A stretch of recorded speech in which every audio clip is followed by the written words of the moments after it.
membro oficial da IODP. O que significa a IODP? É o programa mais antigo de perfurações oceânicas no mundo. Tá? É um programa onde as várias nações se juntam para utilizar essa plataforma de perfuração que é o Joint Resolution. Esses aqui são os países membros desse consórcio de nações que ficam viajando pelos oceanos e fazendo perfurações de pesquisa com esse navio maravilhoso.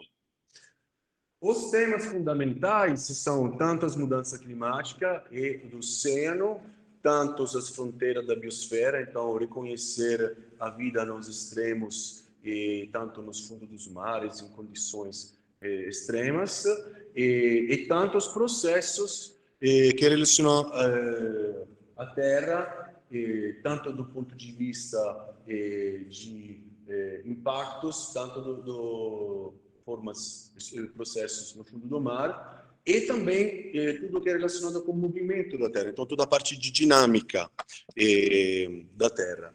Então, terremotos, tsunami, todos esses processos também são estudados. São estudados através da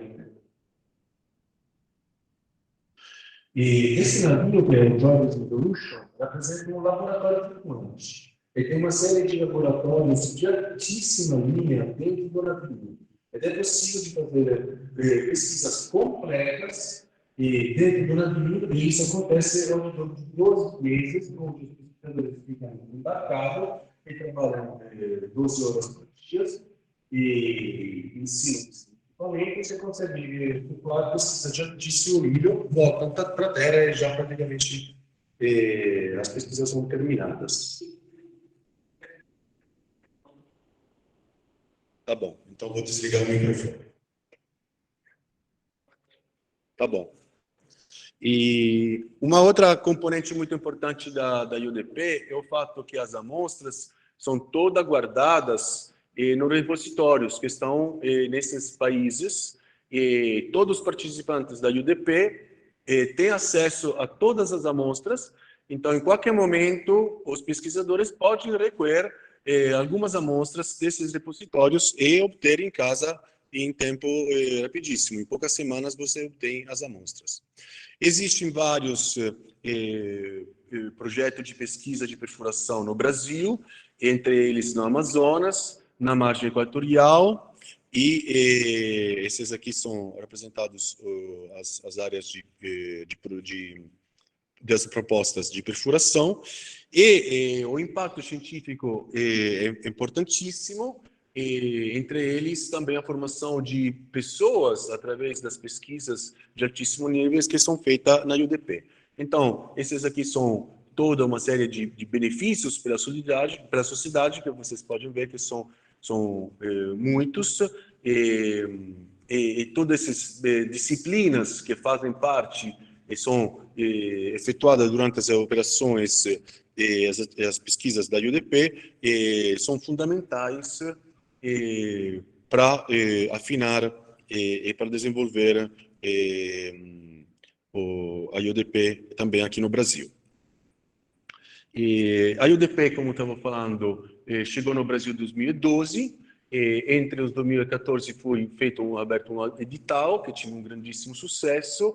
Até hoje, a CAPES gastou em torno de 43 milhões em cima da IODP, mas a gente tem que calcular que participar dessas expedições tem um valor intrínseco muito maior, fora do fato que cada expedição custa mais ou menos uns 60, 80 milhões de dólares. Então, a gente conseguir mandar uma, duas pessoas em cada uma dessas expedições tem um retorno gigantesco.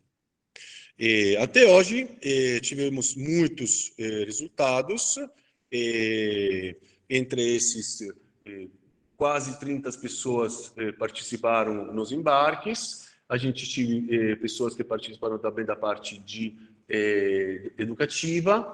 A gente presenciou do CEP, que é o grupo de Escola das expedições, A gente participou do Facility Board, que escolhe aonde ir com o navio, e a gente tem 4 propostas aprovadas para ser feita no Brasil.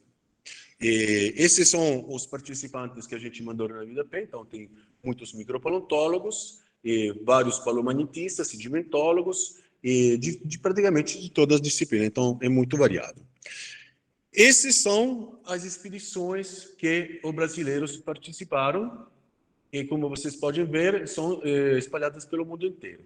Ainda não tem nenhuma perfuração no Atlântico. A gente espera que nos próximos anos a gente consiga fazer expedições no Atlântico.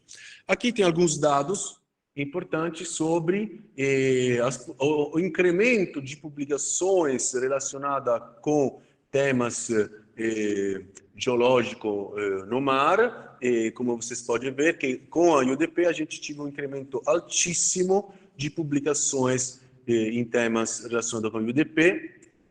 A qualidade desses artigos representado pelos quais é altíssimo, então a gente teve com certeza um aumento muito grande.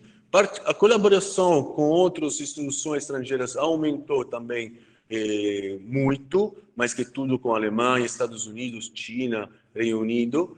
E aqui tem a quantidade de artigos científicos publicados dentro do digital. Então, tive um aumento muito grande e todas as unidades e as universidades que estavam com o projeto de relação com as cidades melhoraram o andamento das pós-graduações. E aqui, por exemplo, tem um aumento, tem um gráfico como mostra aqui praticamente todas as universidades que tinham atividade junto com esse edital, então colaboraram com a IODP Brasil, tiveram um incremento muito consistente na nota da CAPES.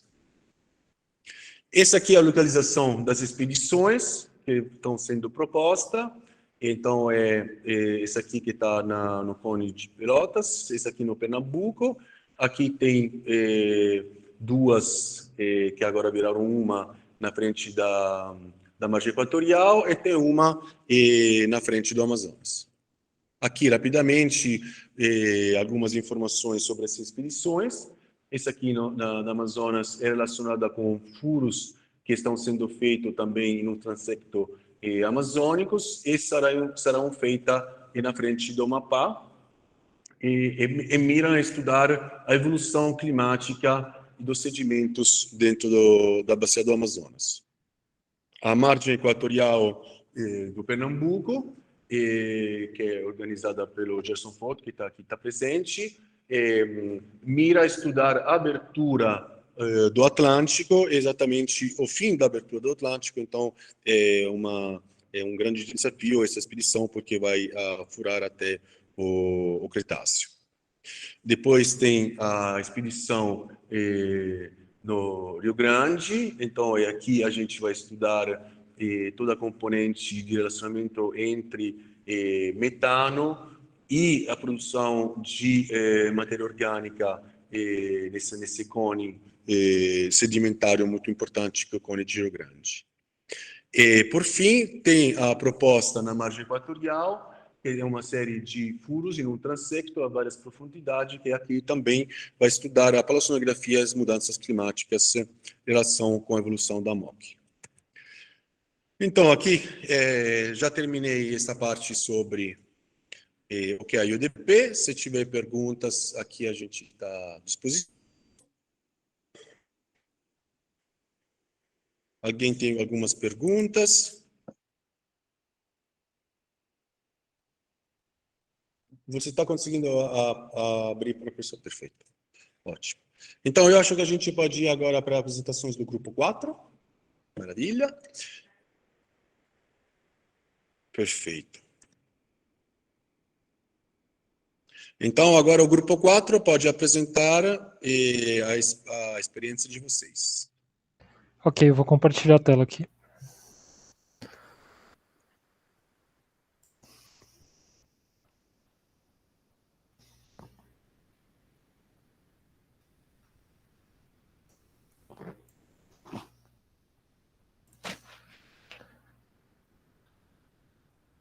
Vocês estão vendo?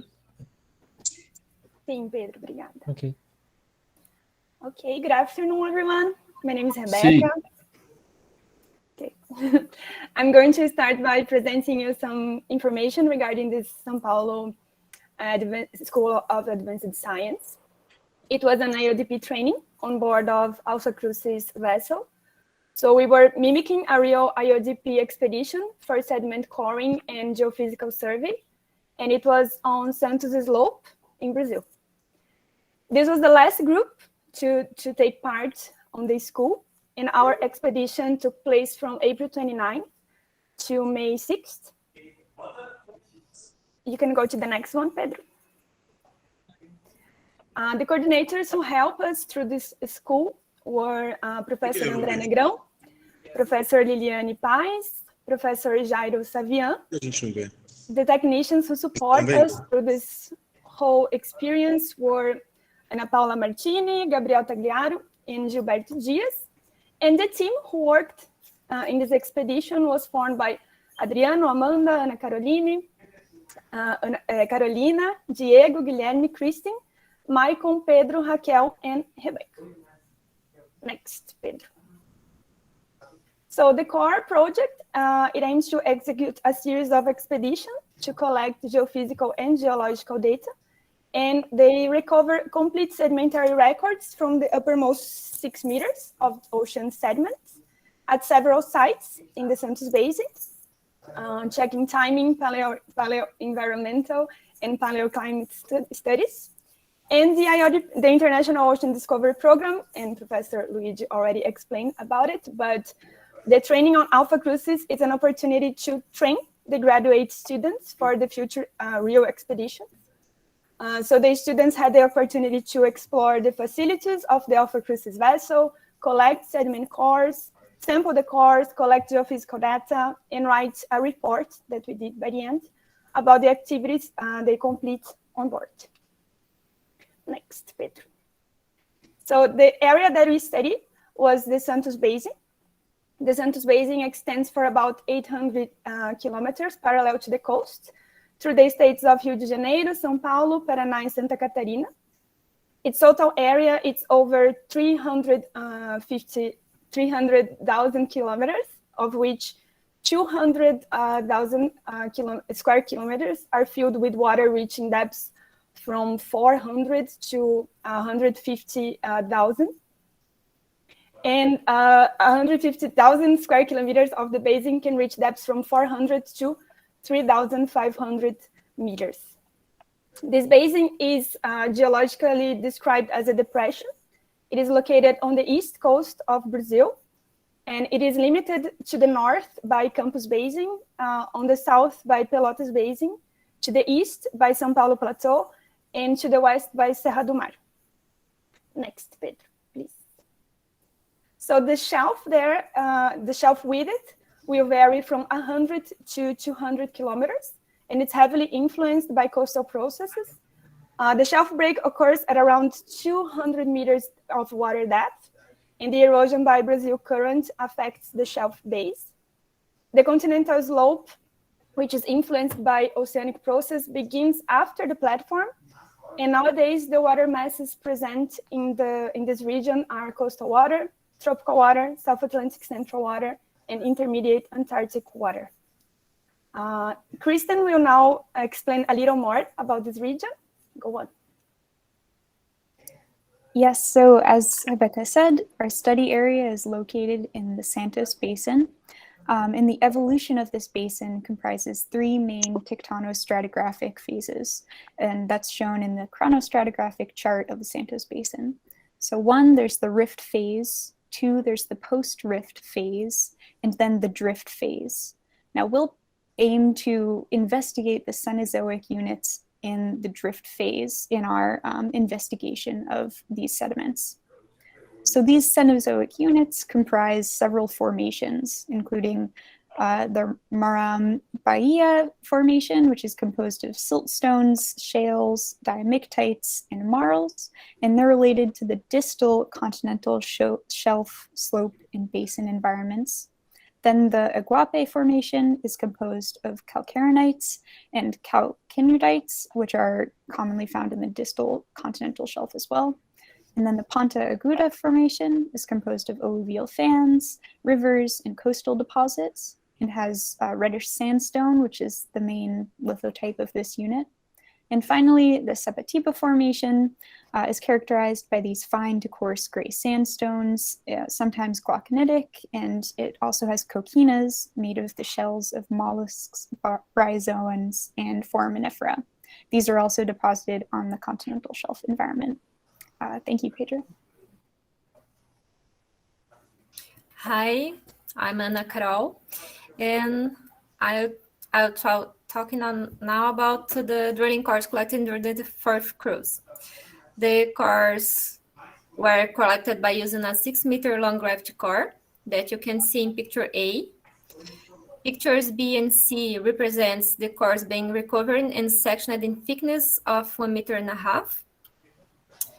And our group collected 3 marine cores, sediment cores, all of them on May 2nd.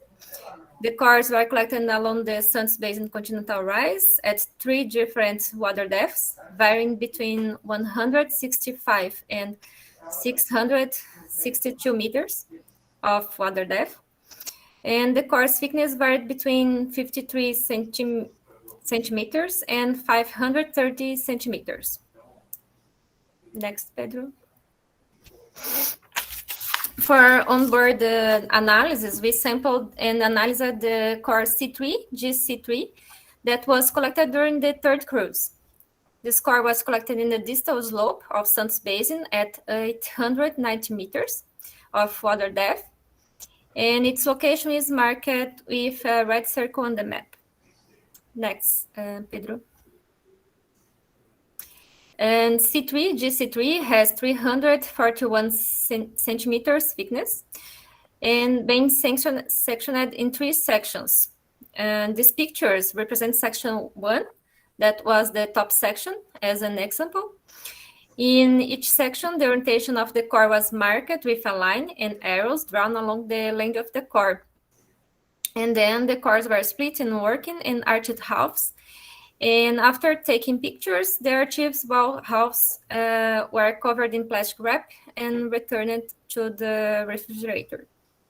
Next, Pedro. Hello, my name is Raquel. I'm going to talk about the sedimentary descriptions. So the core was described using facies analysis principles that can represent sedimentary depositional process. These distinctive characters are color. We use the Mansell's rock color chart. We can use also grain size, sedimentary structures, facies contacts, as for abrupt, gradual, fossil content, bioturbation, and or ichnofossils. Pedro, next. For deep marine modern facies successions, it is generally dominated by fine grain sediments. And the color was the most distinctive feature we saw. So for the most recent sediments, the color of mudstone probably reflect direct conditions of sedimentation, water composition, even chemical alterations. So the first 10 centimeters of the core, they were discarded because it was deformed due to the presence of a sponge in the layer top. This sponge was to prevent the water from the pores to flow. And for this reason, the sedimentary log description starts at 10 centimeters below seafloor. Next. This is the whole core description. It presents a succession dominated by massive mudstone, predominantly clay stones with silt and carbonate bioclast. There you can see the faces we described, the structure. We saw bioturbation, the form intense, bioturbation, lamination, and we saw some cavities filled with mud, bioclast, and black nodules. Next. This is the basal interval. It goes from 3.6 to 0.5 meters. In this picture, you can see the only 2, and it shows a relative homogeneous gray mudstone with slight variation in silt and bioclast content. Next. The second interval is the top part from 50 to 10 centimeters. It is heterogeneous in facies, starting with a subtle increase in the silt and very fine sand content of the mudstone, presenting centimetric color variations from greenish gray to yellowish brown at the top. Next.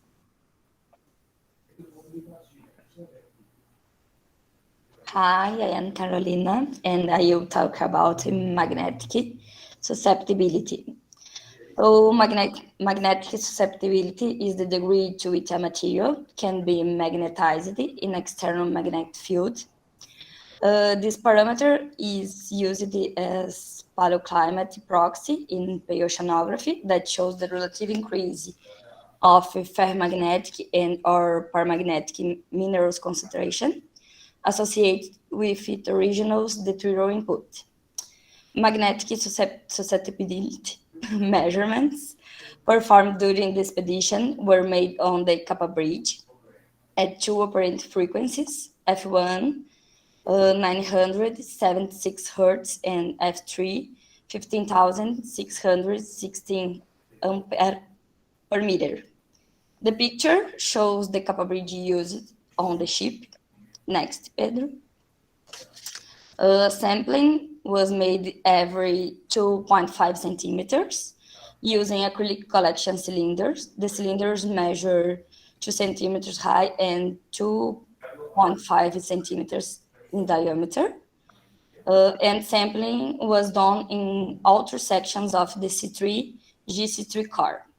The picture shows the cylindrical samples and the arrows indicate the up core orientation. 137 were measured.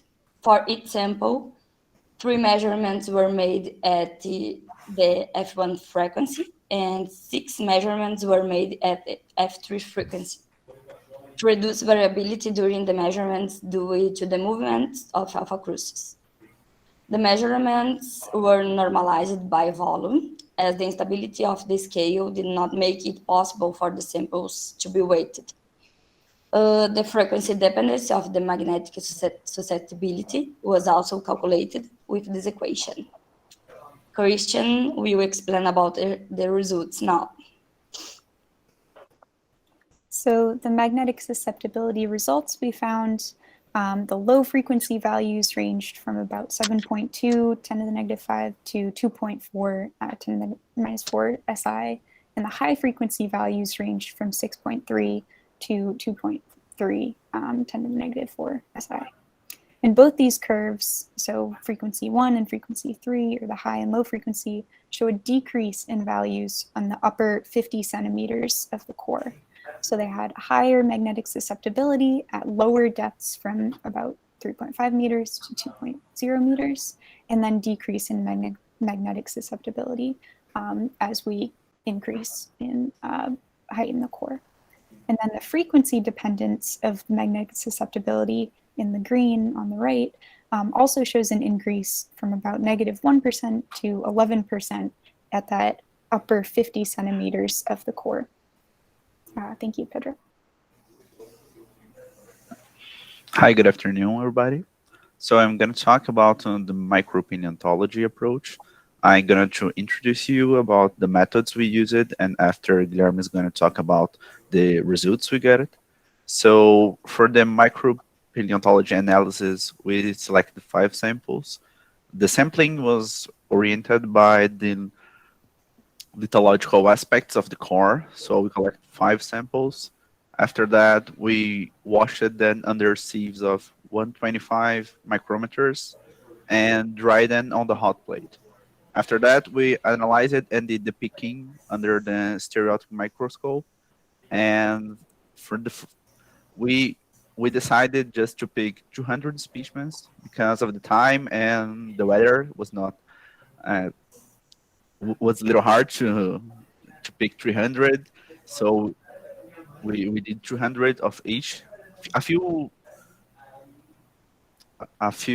samples were quartered because there was a lot of microfossils, so we quartered a few and we selected just the planktonic foraminifera to do the micropaleontological analysis. So right now, Guilherme is going to talk to you about the results we got. Thank you, Pedro.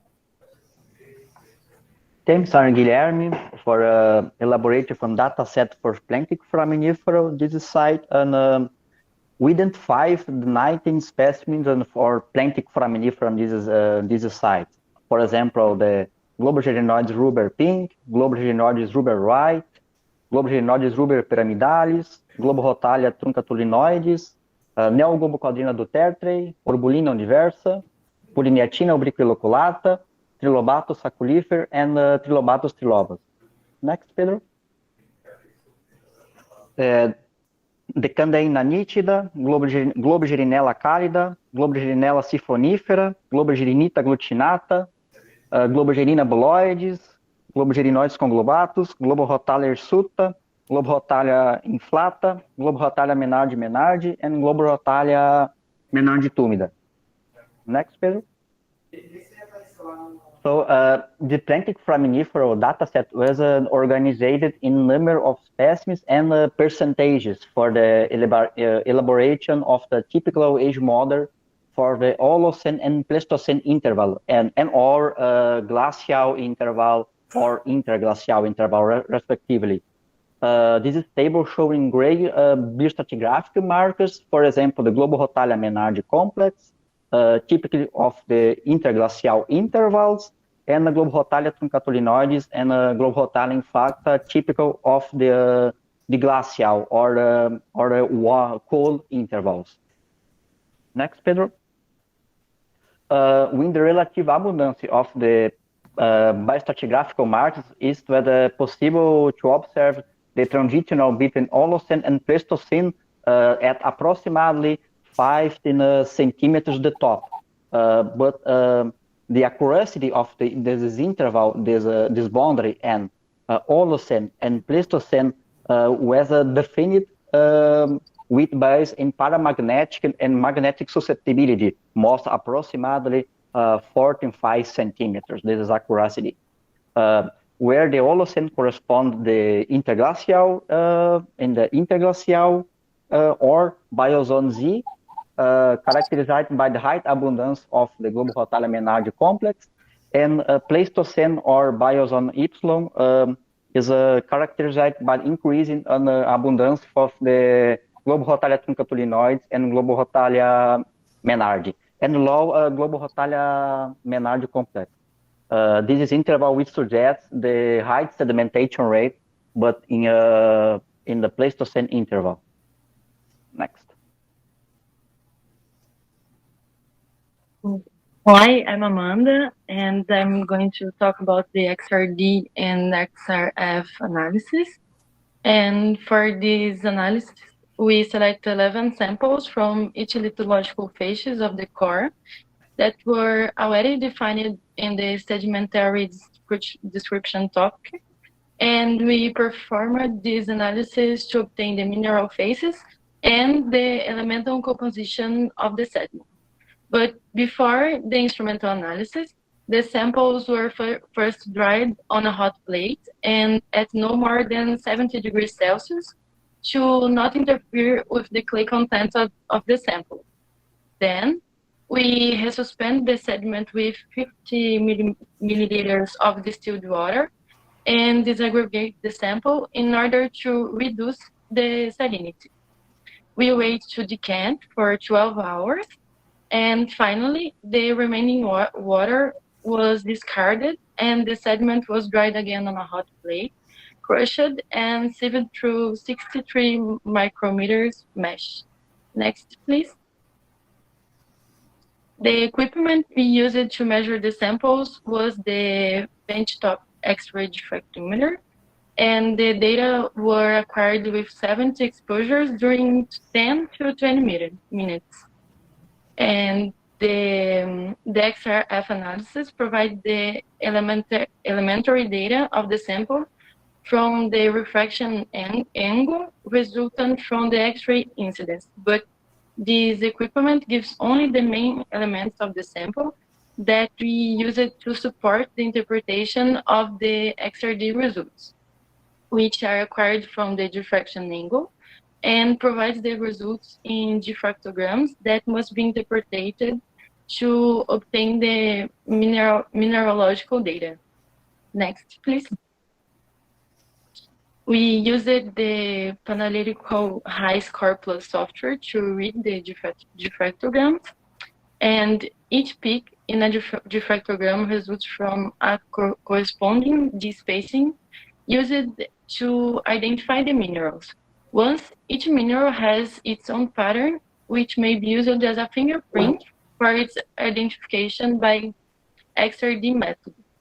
And then we compared this data obtained in our analysis with the international database, which enabled a semi-quantitativity analysis of the main mineral faces present, except for clay minerals, which were the majority in the samples, as indicated by the large peak of the diffractogram. However, to identify each one specifically, it's necessary to prepare and separate the clay fraction by sedimentation. Next, please. Hi, I'm Michael. I'm going to talk about some of the results we found for X-ray diffraction and fluorescence. First, our results, they are preliminary, but they give us an idea of what's happening on the core that we open and analyze it. As Amanda said, we found that clay minerals are predominant in our samples, and we could not identify and separate the different clay type based on X-ray diffraction analysis. Nevertheless, we could find evidence for the presence of other minerals such as calcite and quartz, which are distributed all along the core, as you can see in the table on the left. We also found, in this case, we also found evidence for other minerals such as pyroxene, feldspar, muscovite, which are sporadically distributed along the core. And we also found evidence for magnetite and hematite, but they are not based on strong evidence because we could not find the main peaks for all of the main peaks for magnetite and hematite, but we found some of them. That's why they are both here. Next, please. Despite this situation, we performed a principal component analysis based on the mineral composition that we acquired for the core that we studied. And what we found here is a clustering trend that separates the upper layers of the core from the lower layers of the core. The upper layers are in green from 1 to 4. That represents the first 35 centimeters of the core. And it is in agreement with the previous discussion that we have here that it could be associated to the Holocene epoch, and the lower part of the core from 35 degrees to the bottom would be associated to the Pleistocene epoch. Next one, please. Finally, but not least, we also get here an idea of the elemental composition of the core and based on the X-ray fluorescence technique. And as you can see, we found calcium and titanium being distributed throughout the core, with some exceptions for titanium, but no exceptions for calcium. We also found the presence of iron, most frequently on the layers that we think are associated. We think that represents the Pleistocene, and oddly, we found iron and manganese on the uppermost layer of the top of the core, but we think it could be associated with organics, since organics have negative charges that could absorb and retain metal cations that could help to explain the pattern that we found. Thank you, Pedro. Hi, my name is Liliane, and I will talk about smear-slides analysis. The steps of preparing of the samples consisted on the selected some samples for specific levels in agreement with the XRD analysis, and we selected from a specific faces or color, specific representative levels. At the beginning, we dried the samples in 60 degrees Celsius, and after this, we gently separated the classes. After this, we put at the samples, dried samples, at microscopic slide, and we add glue and cover with the cover slide. The analysis involved the comparative proportion of clay and the detrital grains, and even the interpretation or description the detrital terrestrial grains and some bioclastic grains. Next, please. So at the top of the core, mainly 40 centimeters at the top, we can see that the samples, we have more predominance of bioclast than the terrestrial segments. And we have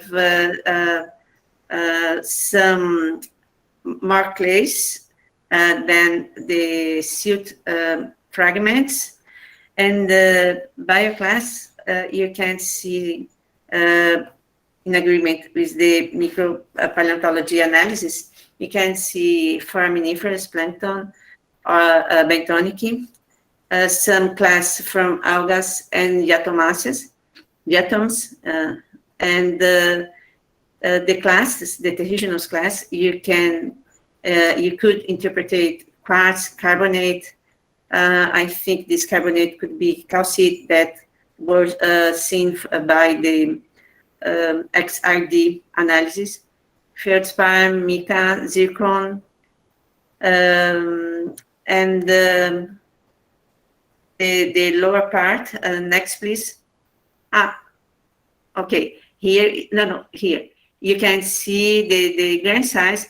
We at the two first and the last is we took a picture with the same lenses microscopic size, and you can see the size of the bioclast of the siliciclastic grains. Next, please. The lower part, you could see a change of the predominance from the class. The predominance from the class are terrestrial sediments, comparing to bioclast, and you could see that the foraminiferous almost disappear, or you could see around not much fragments from foraminiferous, and started appear sponges, spicules, and that this could be in agreement with the micropaleontology, because you can see the changing of the predominance of the sediments, terrestrial sediments, and the absence of the foraminiferous bioclasts. Next, please. You can see here you could find some bioclasts but in a bigger size. And the third picture, you could see some preserved spiculas and the grain. And at the top, you can see the predominance of siliciclastic grains. Okay, next, please. So hello, I am Pedro, and now I will talk about the geophysical surveys that you do.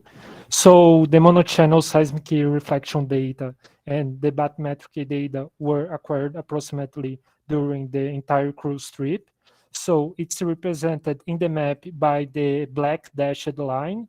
So it's from the Ubatuba city to the shelf break in front of Santos, where we collected the cores, and from the shelf break to the continental shelf near from Santos and Peruíbe. And the multi-channel seismic reflection data and magnetometric data were acquired on the Santos continental shelf.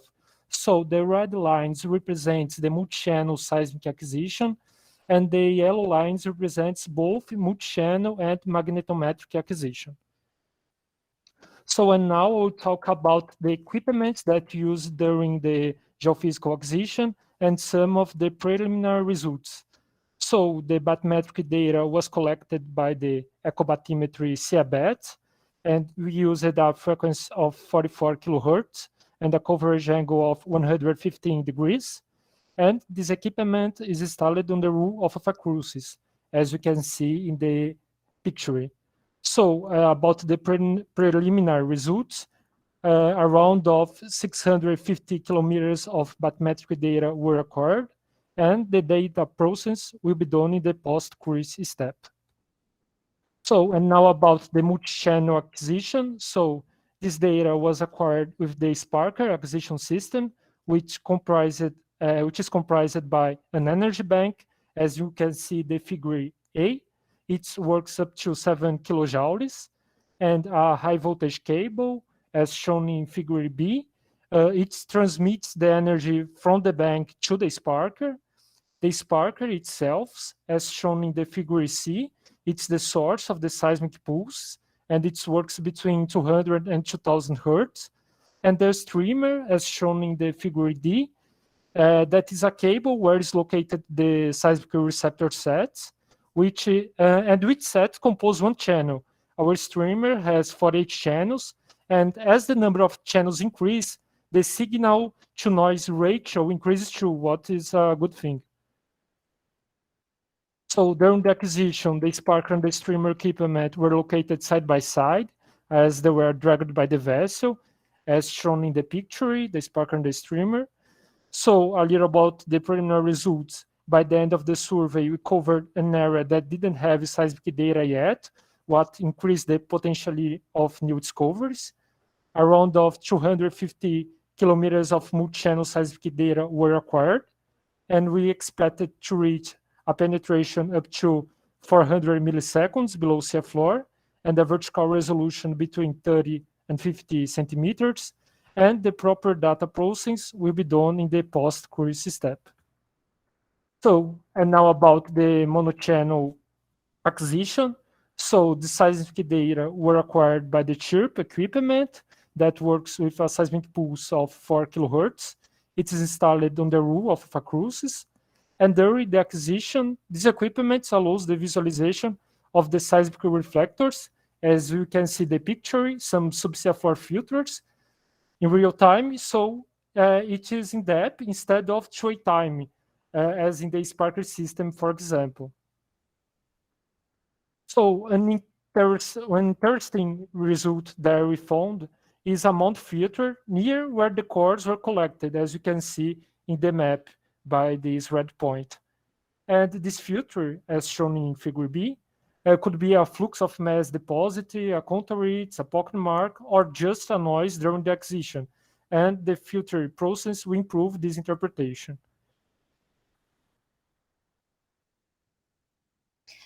Magnetometry survey was done by the CIASPT Overhauser, accuracy approximately 1 nanotesla, as shown in a figure A. This equipment was launched from the ship and was dragged during the acquisition. It made 2 measurements per second. Next, please. The magnetic survey profiles were designed to be perpendicular to the major geologic features. A total of approximately 150 kilometers of data were acquired. These data were processed in the OASIS montage software, which resulted in the magnetometric anomalies profile of the study area. Some anomalies indicated by arrows were observed, which may be associated with dikes present in this region. Thanks.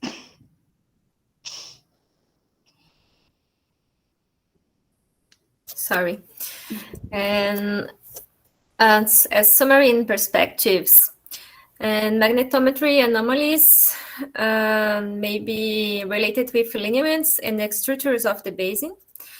Seismic results showed features that may be related with a flux of mass deposit, contour and pockmark. And regarding the C3G-C3 core analysis, we can summarize that sedimentological biostratigraphy, XRD, XRF, and magnetic susceptibility evidence glacial interglacial transition in about 45 centimeters depth. However, more accurate analyses are needed to validate these results and broaden the discussion. Next, Pedro. For next steps, we suggest concluded descriptions and analysis of the cores that were not open, taking into account the variations we saw and observed in the core we described. Also, it could be done higher sampling resolution for micropaleontology and or age model, microbial ecology analysis of prokaryotes, core description and lateral correlation, proveniency analysis, computation process of geophysical data for seismic, bathymetry, and magnetometry. Also to seismic, stratigraphic, morphological, and tectonic analysis. And we leave a space open for potential scientific exploration of the cores.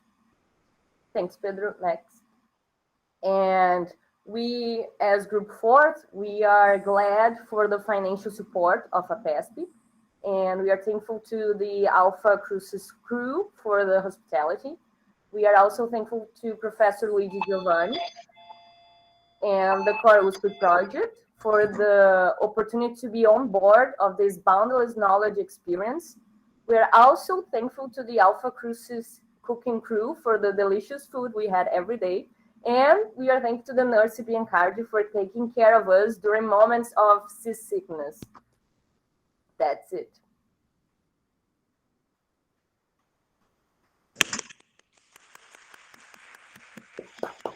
Thank you so much.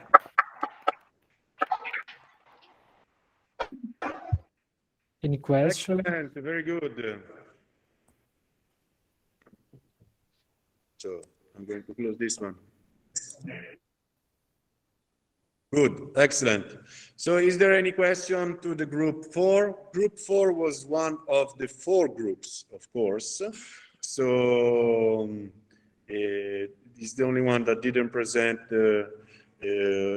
by person. So all the other groups already presented to other group that was arriving. And so now we are finalized and we are able to close the discipline and also give the notes to the students. So congratulations to everybody. And now if there is any question, any comments, any scientific things that anybody wants to raise, I think this is the moment. We are going now to finalize this grand finale with the presentation of the main results, both from the seismic, that, so what actually we did. With this experience, that was a didactical experience, but it was also a very nice scientific experience, we also challenge and we learn all together how to sail with the Alpha Crucis in vision of the project that most of you and most of us work with is the core project. So in the next year, we will be able, with this drilling system and with geophysical system, to collect the data, scores, and information all around the margins of Brazil. So this was our first training, our first experiment where many people, you saw, over between the ones that are here, the ones that are sick, the ones that are by virtual connected, I think we were able to connect almost 80 persons that were able to collaborate to this experience. And so it was a challenge, definitely, mainly because we was during the pandemic, but we definitely train and we are able now to sail in the next years and collect the cores and seismic data. So just to finalize, the last two short presentation will be given by Gabriel, which is going to show us how actually were good the seismic data that we were able to collect.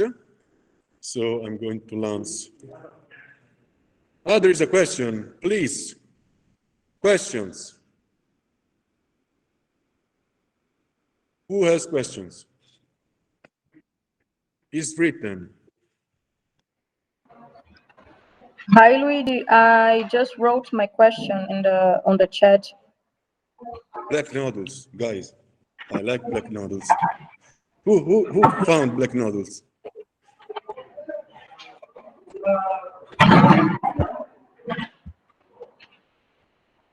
Who has these black nodules?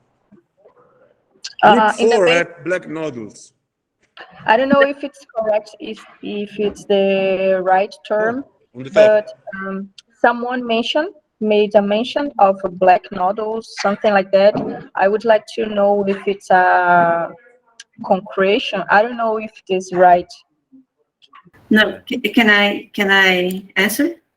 So we definitely will search for those. Maybe our reworked material that get into this channel.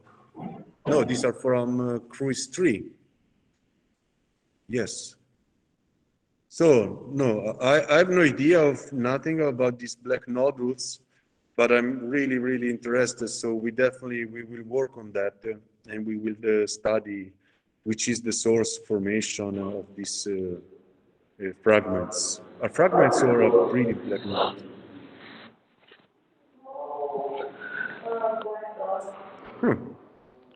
Wow. Interesting. Very interesting.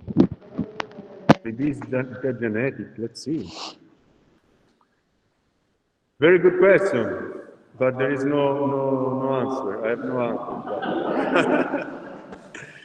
Alana, we have to work on that. Maybe let's make a PhD on that because it's such an interesting topic. Okay. Okay.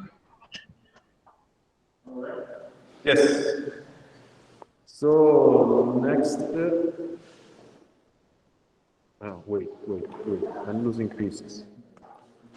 Yes. I close this. Certamente.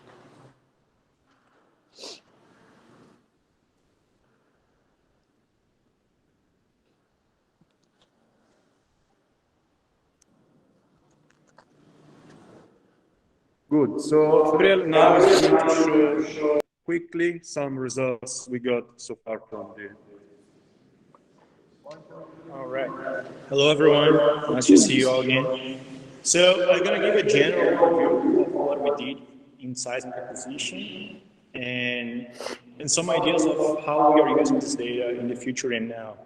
Because as you saw, most of you that were part of the expedition, there's a lot of work to do as processing of the seismic data.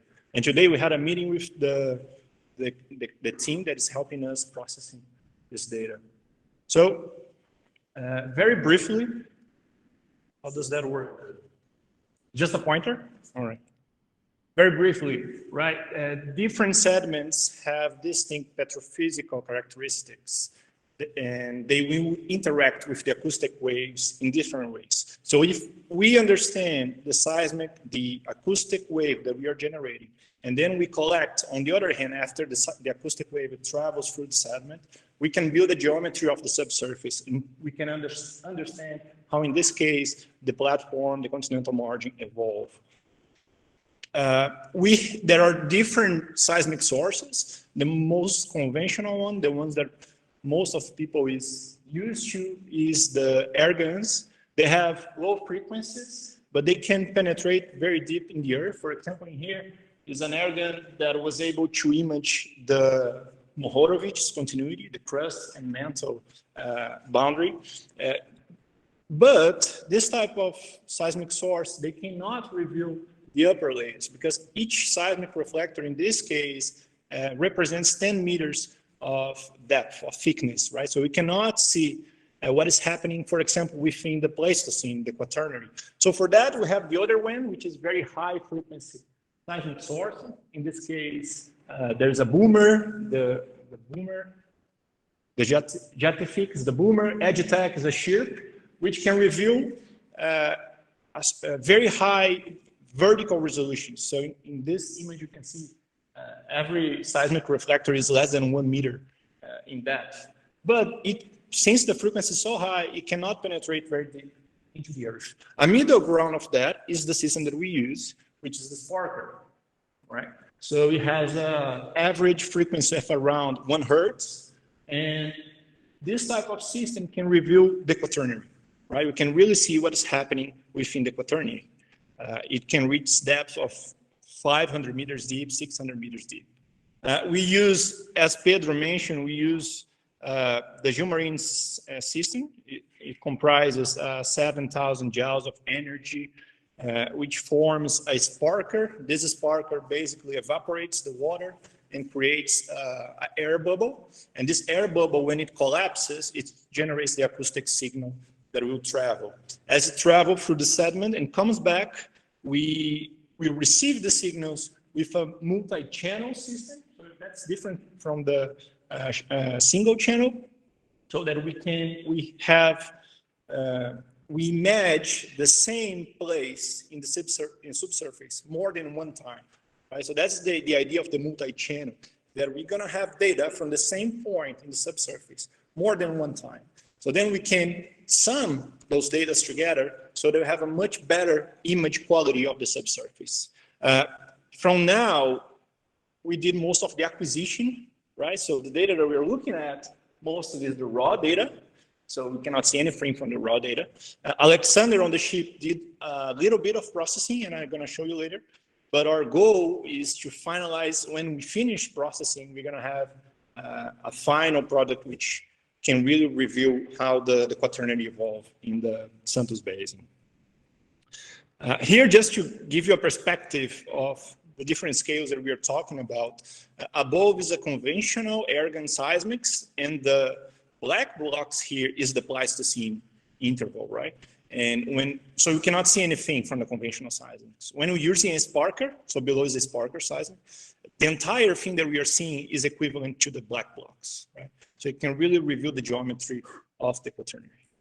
Okay, in overall, all groups, we collected about 1,000 kilometers of seismic data, right? So we have the training group, where we test the equipment. We did some acquisition next to the Ilhabela Island, great location. Then group one, is the red lines in here. They start moving towards our study area on the slope. Then group 2 was able to generate a lot of seismic data, and they focus a little bit on the deeper parts where they found some contrarite features. So seismic morphology is related to deep water currents. Group 3 focused mostly on the slope. And then on group 4, we start getting a lot of bad weather. So we had to move closer to shore, closer to the coast where it was more protected. So we surveyed 3 seismic lines, which are much shallower. Just some nice seismic sections that we can already see. They were almost processed by Alexander. So this line G28 is one of the shallowest that we have on the slope, on the top of the slope. And you can see very nice features in here, channels, carbonate mounds on the shelf edge, on the shelf break.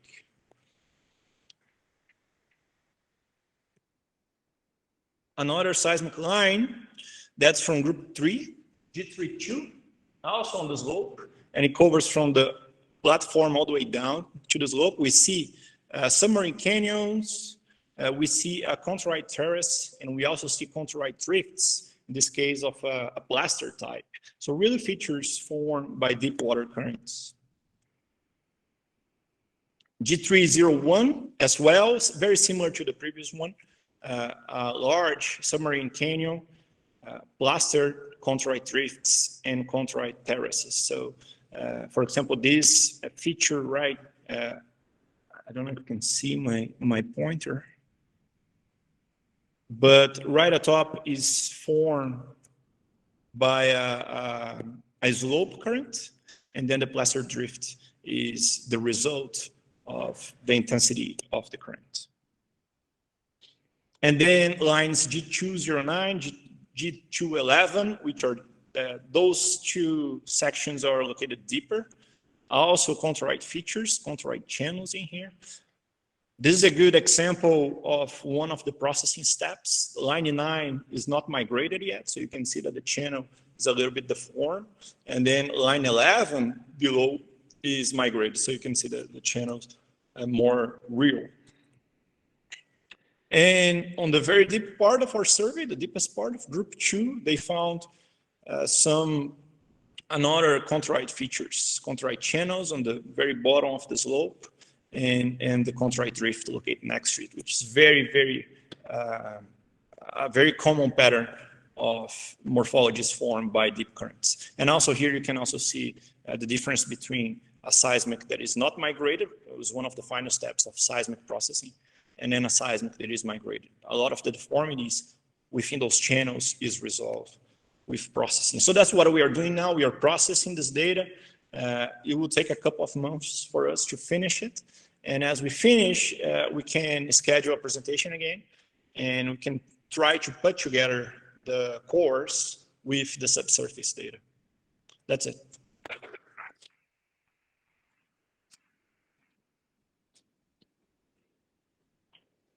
Não sei tirar. Às vezes o pessoal fica saindo, demorou um tempinho. Ótimo.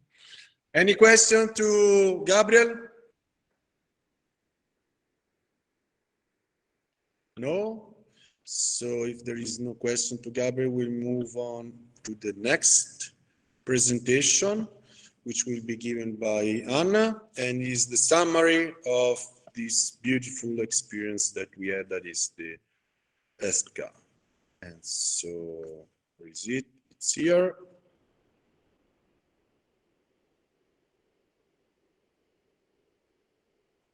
Oh.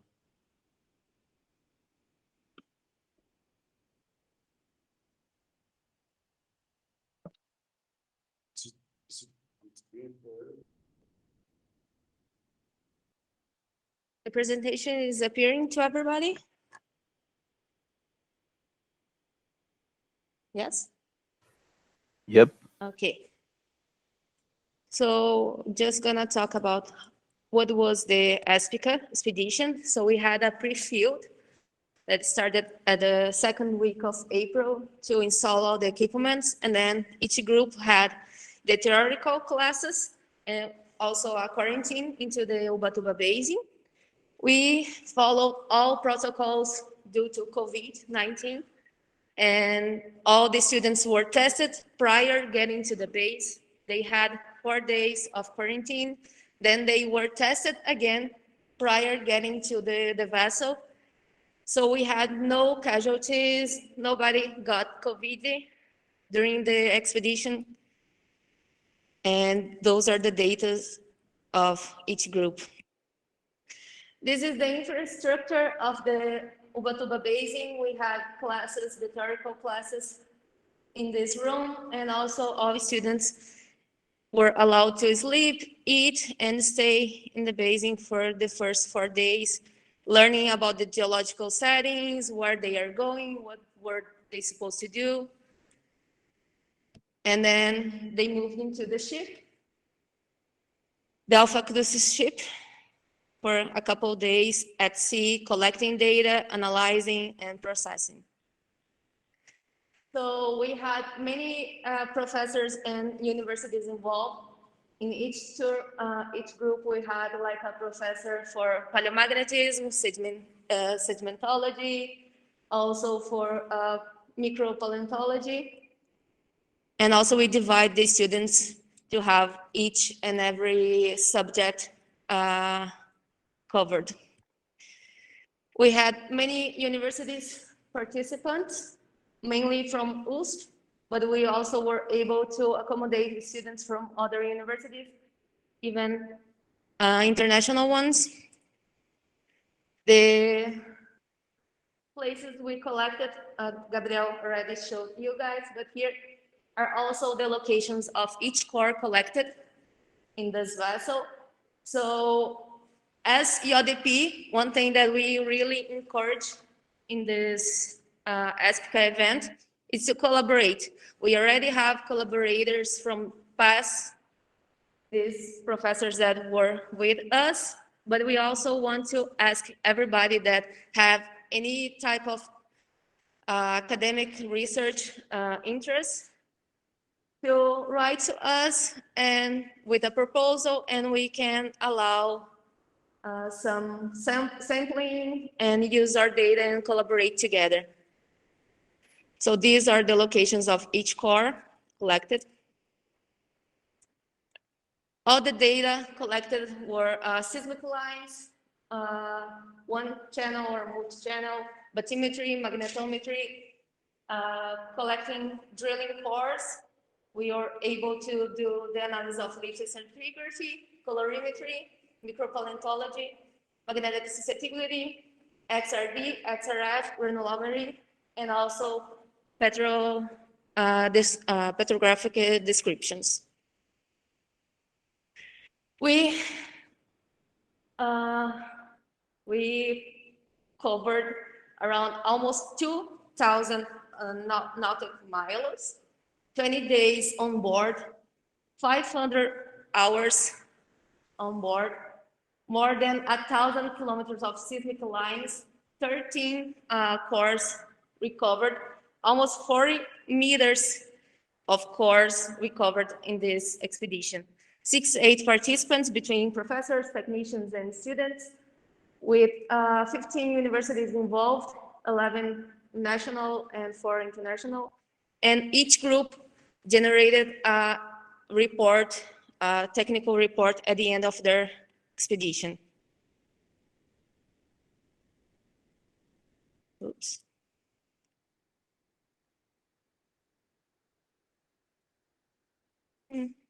Okay, no, I jumped a little bit.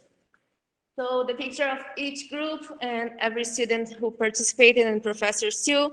So we have the picture of everybody on board and people also at the Ubatuba Basin. This is the group 1, group 2, group 3, and group 4.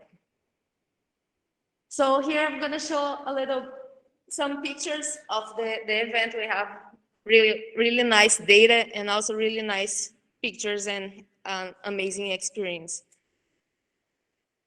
So the seismic lines, here is the group of, is the photo of group 4, where we were doing the seismic lines with the magnetometry, and then the students at the laboratory understanding about the data, the collection.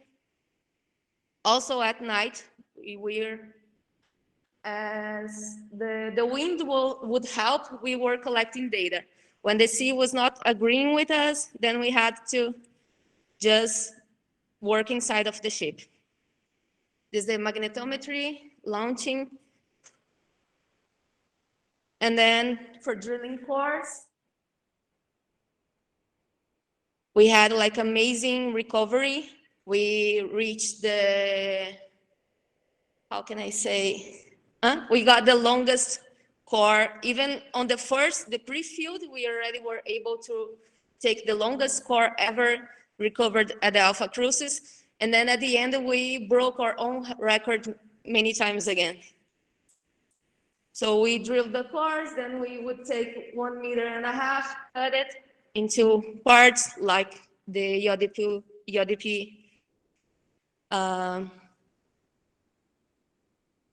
like IODP does, and then other nice pictures. The sunset was amazing, and then we were working 24/7. This is the laboratory inside of the vessel. We had a loop here, the Kappa bridge for magnetic susceptibility installed here. Everything was tied up because we had lots of movements into the ship. A petrographic microscope, the computer for seismic analysis. This is called the wet laboratory, where we open our cores. The XRD, which also gives some XRF analysis, and the preparation part of samples. Here's our students analyzing the cores, collecting samples, working nonstop, doing the lithostratigraphy and also granulometry by hand, magnetic susceptibility of each core they analyzed, paleontology. So each group was able to analyze at least one core.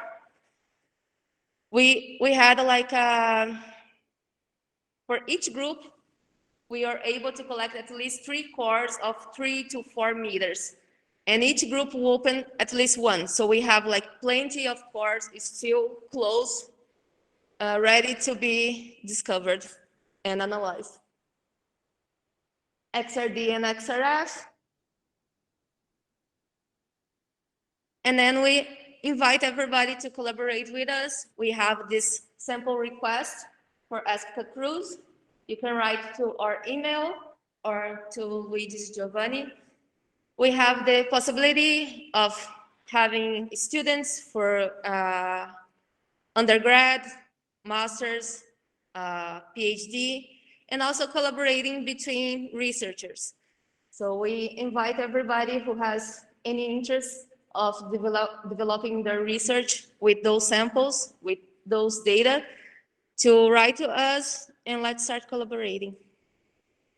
So we acknowledgement to FAPESP, IODP, to Hempla, for all these years of collaboration, but especially now for the happening of ESPCA, to the EO, the Oceanographic Institute of the University of São Paulo, and also for the whole crew of the Alpha Crucis ship that made us feel at home, even miles away from home. All the participants we are thankful to. And then just a small video of the cruise.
Pode falar? Alguém fale. Tá ouvindo? Sim, agora sim. Luiz, então eu vou repetir. Está escutando agora, Luiz? Como? Você está escutando? Agora sim, agora estou ouvindo. Eu vou repetir o que eu falei, que valeu a pena cada gota de óleo fornecida. Cada gota se reverteu em inúmeros dados que, com certeza, vai alimentar muitos trabalhos. Parabéns a você, a toda a equipe. Muito interessante. Parabéns. Templaque sempre pronto para, desde que as condições permitam. Tem algumas situações que as condições realmente são mais restritivas. Mas um dos melhores investimentos aqui, cada gotinha valeu a pena do óleo aí. Parabéns. Obrigado por compartilhar aqui a apresentação. Obrigado por assistir-me. Sem vocês, a gente não ia conseguir, com certeza. Ok, meu amigo. Parabéns, até as próximas etapas aí. Parabéns a todos. Obrigado. Até mais. Gente, pode... Então, agora que vocês estão ouvindo, a gente está ouvindo, vocês estão me ouvindo, pode ligar o áudio e falar o que vocês quiserem, tá bom? Agradecer. Mas eu acho que foi um sucesso, todo mundo ficou muito feliz, e todo mundo aprendeu, e acho que todo mundo fez uma experiência muito legal. A gente conseguiu repassar para vocês boa parte do que significa trabalhar com testemunhos no mar, e os desafios, as dificuldades, mas também a felicidade de você voltar para casa com dados. E agora a gente vai trabalhar com esses dados, com esse relatório, vai juntar já tudo, e a gente já está pensando em uma ou duas publicações sobre esses dados. Como vocês viram, tem muitas informações, dá para fazer um data report bem interessante. Tá bom? Aqui já todo mundo está indo aqui no Coffee Break, então vocês não estão aqui. E mais comentários, mais coisas, a gente vai ligar a música aqui, tá bom? Como grande final de verdade. Luiz, eu queria te agradecer, né, por direcionar essa expedição, né, de uma forma geral, agradecer aos teus alunos que também deram suporte para a gente, né, a todos que estiveram envolvidos. E eu espero muito que tenha uma segunda edição, né? Porque foi tão legal e eu não queria que ficasse somente com uma primeira edição, né? Eu quero que outras pessoas tenham a oportunidade de ir e também, se for possível, eu também quero ir uma segunda, uma terceira vez, então... E sempre aprendendo mais coisas. Então, adorei teu grupo, são pessoas incríveis, todos estão de parabéns e é isso. Obrigado pelo grupo, tenho que agradecer todo o meu grupo, todos os alunos que permitiram isso acontecer. Tudo aqui questão de blusa laranja, tá? Todos. Mas com certeza vai ter o embarque e vamos ver nos próximos anos, quando a situação está um pouco mais tranquila, a gente organiza mais um ESPCA, tá bom? Legal. Tá bom, mas foi a primeira disciplina embarcada, foi a primeira disciplina desse tipo, foi um grande desafio, mas eu acho que no final foi um sucesso. Foi tudo deu certo, e a gente perdeu um testemunho, um piston, o tempo não foi excelente, aconteceram coisas, mas sempre acontece, sempre tem problemas, eu acho que no final foi um sucesso. Verdade. Muito dados, muito testemunhos, uma experiência onde todo mundo aprendeu. É verdade. É isso aí. Obrigado. Se tiver outros comentários, por favor, mandem aqui, mandem por e-mail. Essa grande final vai ser carregado no YouTube, então todo mundo pode também rever, escrever o comentário e participar também mais para frente, tá bom? Então, um forte abraço para todo mundo. A gente conseguimos fazer uma escola embarcada durante a pandemia. Um abraço para todo mundo. Tchau. Abraço. Tchau, muito obrigado. Tchau, pessoal. Boa comemoração aí. Tchau, até mais.